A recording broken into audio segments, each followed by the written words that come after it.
Chapter 6. This Venerable One's Shizun. Shui Meng had grown up on Xishang Peak and knew all of its in and outs and shortcuts, and so in the end he still managed to capture Moran. After arresting him, he dragged him to the back of the mountain. The entire back mountain of Xishang Peak was the closest place the mortal realm was to the ghost realm. Between the two realms lay a barrier, and beyond that barrier was the underworld. Taking a look at the appalling state of the barrier, Moran immediately knew why, even though that person was home, it was still Madame Wang who had appeared in the main hall to greet and receive the audience. It wasn't that that person didn't want to help, it was that he really couldn't step away. The barrier of the ghost realm had ruptured. At this very moment, the entire back of the mountain was permeated with the essence of evil. Spirits that had yet to form a solid body swirled in the air, wailing in despair, their howling full of rancor. At the entrance to the mountain gates, a giant breach could be seen, ripped open in the sky. Behind the breach lay the ghost realm, with a long, blue stone staircase, thousands of steps high, extending from the fissure of the barrier. Menacing ghosts that had already cultivated a flesh form crawled down in great numbers, creeping from the ghost realm to the mortal realm. If it were a normal person seeing this sight, they would no doubt freak out, terrified. Moran had been soaked with the cold sweat of fear the first time he'd seen something like this, but he'd long since gotten used to it. The barrier between the mortal and the ghost realms had been first built by Emperor Fuxi in ancient times.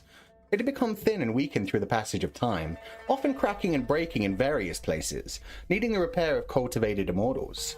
However, a task like this not only did not elevate one's cultivation by much, but it was also incredibly taxing on one's spiritual power.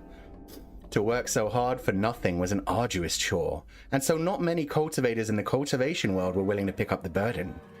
When menacing spirits entered the world, the ones they attacked first were the common people of the lower cultivation world. As the protectors of the lower cultivation world, Xishang Peak thus took on the job of repairing barriers. The mountains at the back of their sect faced the weakest point of the barrier, all for the sake of being able to do such repairs in time. This ragged barrier would fail at least 4 or 5 times a year, just like a leaky second-hand pot. Useless. A man stood at the entrance to the ghost realm atop the blue stone staircase. His snow-white robes flooded, his expansive sleeves flew in the wind, and the aura of his blade enveloped him, its golden light shimmering. By his powers alone, he was sweeping up those menacing spirits, cleaning those evil ghosts away, repairing the breach in the barrier. The man was slender in form and elegant in appearance, with an aura of transcendent holiness and a face that was exceedingly handsome and beautiful. From afar, it would be easy to imagine him as a scholar of dignity, standing beneath a blossoming tree, studying a scroll with an otherworldly, studious air. But up close, his expression was as sharp as a blade. His phoenix eyes slanted upwards, his nose was straight and narrow. He had the very appearance of sophistication and refined manners, but there was nothing acerbic to his gaze, giving him a particularly cold and cruel look. Moran watched him from a distance. Although he thought himself prepared, if he were to be honest, to see that person appear once more before him, healthy and well, made him tremble down to the smallest fragments of his bones. Half dead, half thrill. His Shizun, Chu Waning. The person that Shui Meng had cried and begged to see when he'd come to Wushan Palace in the previous life. It had been this man who'd ruined Moran's grand plans. He'd ruined Moran's ambitious ideals and had, in the end, been imprisoned and tortured to death by Moran. Technically, Moran should have been glad to defeat an opponent and get the chance to avenge himself.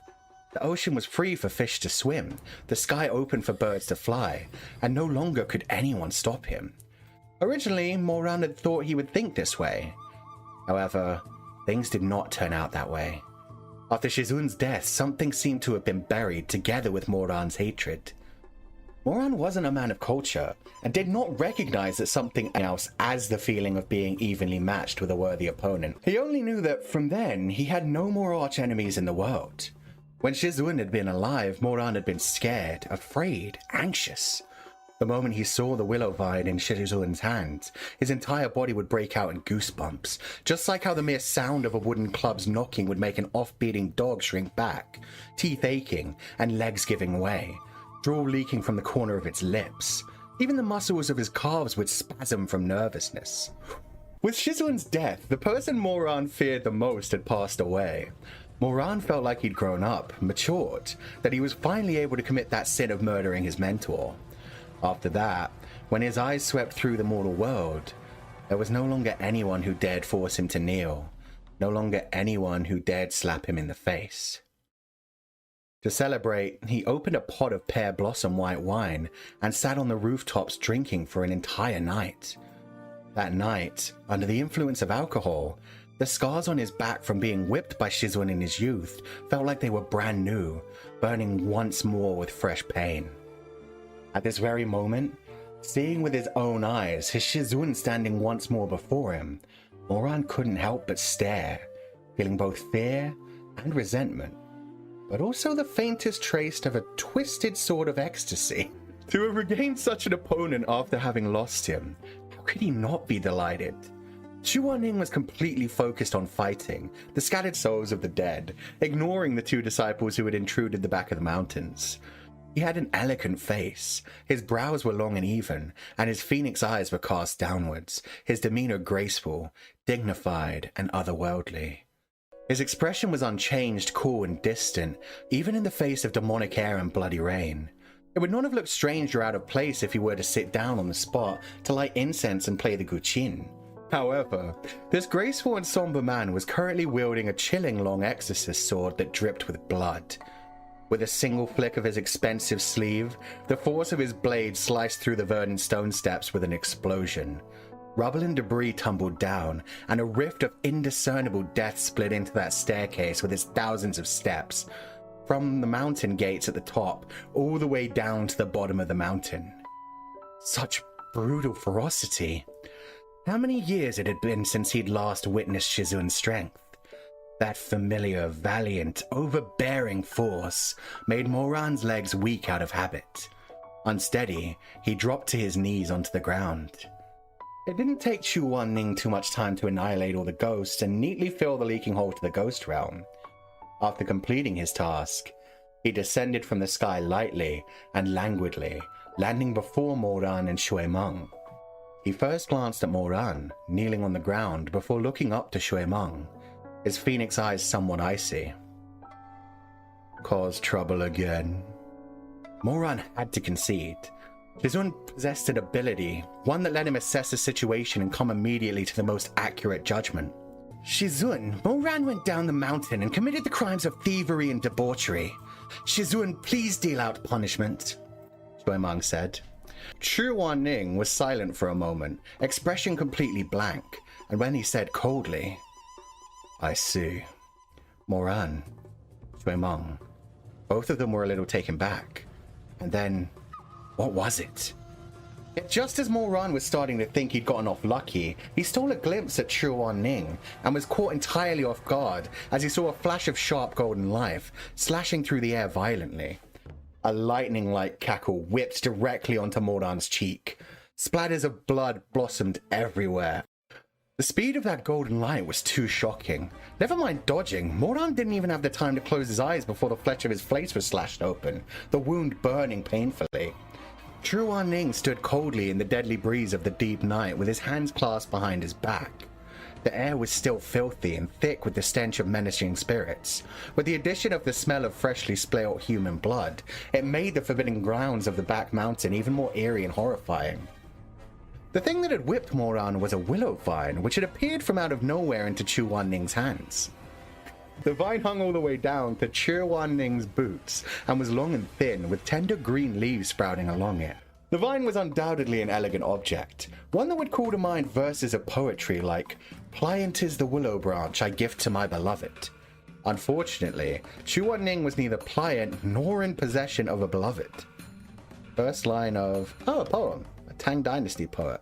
The willow vine in his hand was actually a holy weapon called Tianwen.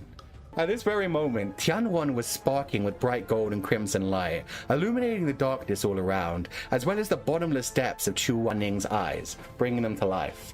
Chu Wanning's lips pressed thin as he said, voice chilly, "Mo Wei Yu, you sure are brazen. Did you really think I wouldn't discipline you?" this was really the 16-year-old Moran. He might not have taken Chuan Ning's words seriously, thinking that Shizun was only bluffing to scare him. However, the Mo Wei Yu, who had been long reborn, had long since in his previous life paid the blood price to learn just what his Shizun's discipline was like. Immediately, he could feel the roots of his teeth aching and blood rushing to his head. His mouth was already running aggressively, denying everything, hoping to clear his name. Shizun? Cheeks still bleeding, Moran raised his eyes, letting them fill with a sheen of tears. He knew that his current disposition was exceedingly pathetic and pitiful. This disciple has never stolen, has never committed debauchery. How come Shizun hits me purely on the basis of Shui Meng's words, without even having asked my side of the story? Against his uncle, Moran had two ultimate tricks. Number 1, act cute. Number 2, act pitiful. He now turned both moves on the Chuan Ning, looking so aggrieved that tears threatened to spill. Is this disciple really so worthless in your eyes? How come Shizun won't even give me a chance to explain? Next to them, Shui Meng was so incensed that he stomped his foot. Moran, you piece of dog's leg, you're shameless. Shizun, don't listen to him. Don't let this bastard confuse you. He really did steal. All the stolen property is still here. Chuan Ning lowered his eyes, his expression cool and distant. Moran, have you really never committed theft? Never. You should know what the consequences of lying to me are. Moran's entire body broke out in goose flesh. How could he not know? Still, he remained stubborn as a mule. Shizun, please investigate. Chuan Ning raised his hand. That shimmering vine came sweeping again, this time not to whip Moran's face. Instead, it bound itself tightly around Moran. This sensation was way too familiar. Other than whipping people on the daily, the willow vine, Tianwan, had another use. Chuan Ning stared at Moran, who was held in Tianwan's death grip, and asked once more, Have you never committed theft? Suddenly, all Moran could feel was a familiar agony piercing straight into his heart, as if a sharp-fanged little snake had suddenly slithered its way into his chest and was causing havoc amidst his organs. Accompanying the stabbing pain was an irresistible temptation. Moran's mouth opened in spite of himself, and he said hoarsely, I have never... Tianwan's golden light went berserk, as if it could sense he was lying. But though the pain was enough to drench Moran in cold sweat, he still resisted this torture with all he had. After whipping, this was Tianwan's second fiction, interrogation. Once bound by Tianwen, none could lie before it. No matter whether they were human or ghost, alive or dead, Tianwen had the ability to force them to speak, giving Chuan Ning the answers he demanded. There was only one person in the previous life who had, relying on his strong cultivation, finally managed to achieve the feat of keeping a secret from Tianwen. And that person was the one who had become the emperor of the mortal world, Mo Wei Yu. The freshly reborn Moran had high hopes, and thought that he should still be able to fight back against Tianwen's forceful interrogation like he'd once been able to. But after what felt like an eternity of biting down on his lips, giant beads of sweat dripping down his inky dark brows, and full body shivers racking through him, in the end, he was left prostrate from pain, kneeling at Chuan Ning's feet, gasping out heavy breaths. I did steal. The pain disappeared abruptly.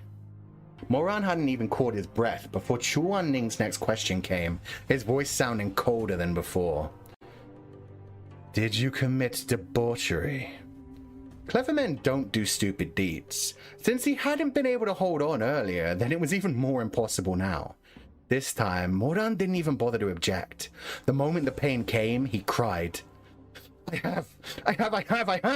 Shizun, please, no more! At the side, Shui Meng's face was just about turning blue, and he said, shocked, How could you? That wronged Jill as a man, and yet you... He went ignored as Tianwan's golden light slowly dimmed. Moran sucked in large mouthfuls of air, his entire body drenched like he'd just been fished up from water. His face was white as a sheet, and his lips trembled uncontrollably as he lay on the ground, unable to move. Through his sweat-drenched lashes, he could see Chu Wan-ning's blurry yet elegant silhouette, with its green jade crown and expansive sheets that draped to the ground. A wave of powerful hatred suddenly coursed through his heart. Chu Wan-ning! This venerable one hadn't been wrong in treating you the way he had in the previous life. Even coming back to life, the very sight of you is enough to annoy me. Fuck all 18 generations of your ancestors! Chu Wan-ning was not aware that his beast of a disciple was going to fuck all 18 generations of his ancestors. He stood where he was for the moment, face gloomy. Then he said, Shui Meng. Even though Shui Meng knew that currently it was trendy for wealthy houses to find pleasure in the male form, that many enjoyed playing with boy prostitutes because it was refreshing, that it didn't mean they actually liked men, he still found that fact rather difficult to swallow. It took a moment to reply. Shizun, this disciple is present.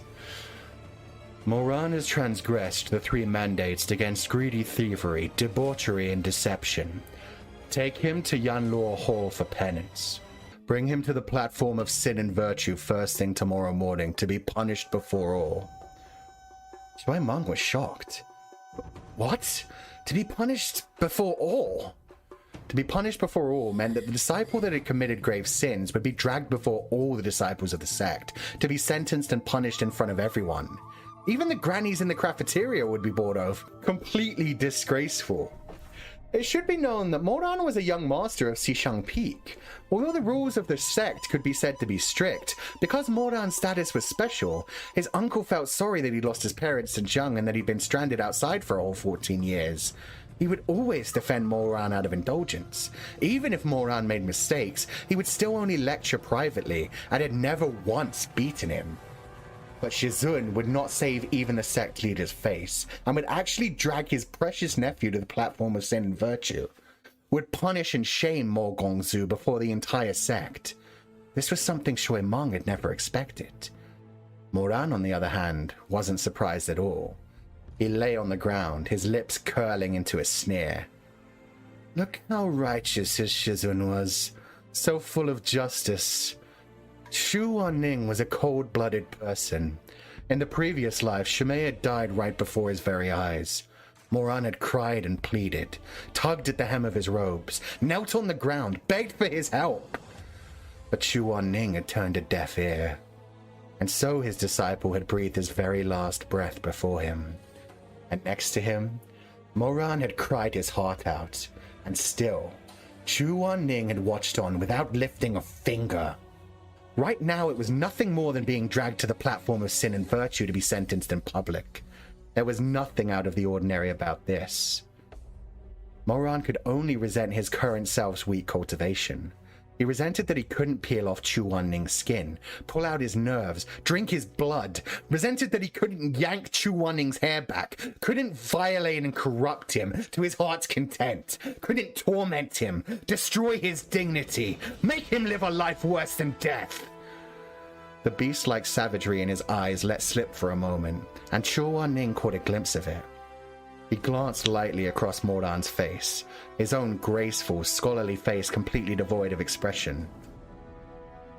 What are you thinking about? Shit! Tianwan hadn't been withdrawn yet. Moran could once again feel the vine that bound him squeeze and twist, his organs feeling like they were going to wrench into mush. He screamed in agony, letting loose the thoughts in his mind. Chu Wan-ning, you think you're so tough? Watch me fuck you to death!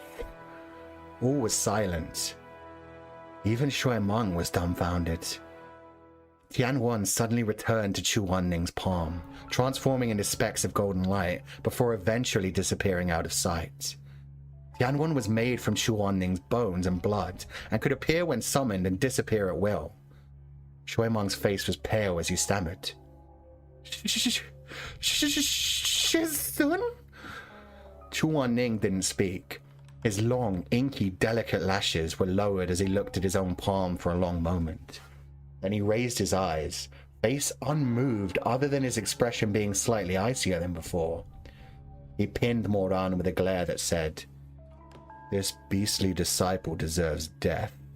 For a long moment before speaking, voice low as he said, "Tianwan is broken. I'm going to fix it." After throwing out such words, Chu Wanning turned around and left. Shuimeng wasn't a bright child.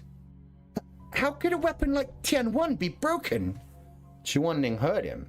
He turned and once again used that "this beastly disciple deserves death" gaze to glance back at him. Shuimeng felt a chill run down his spine. Moran lay on the ground, half dead, his expression lifeless.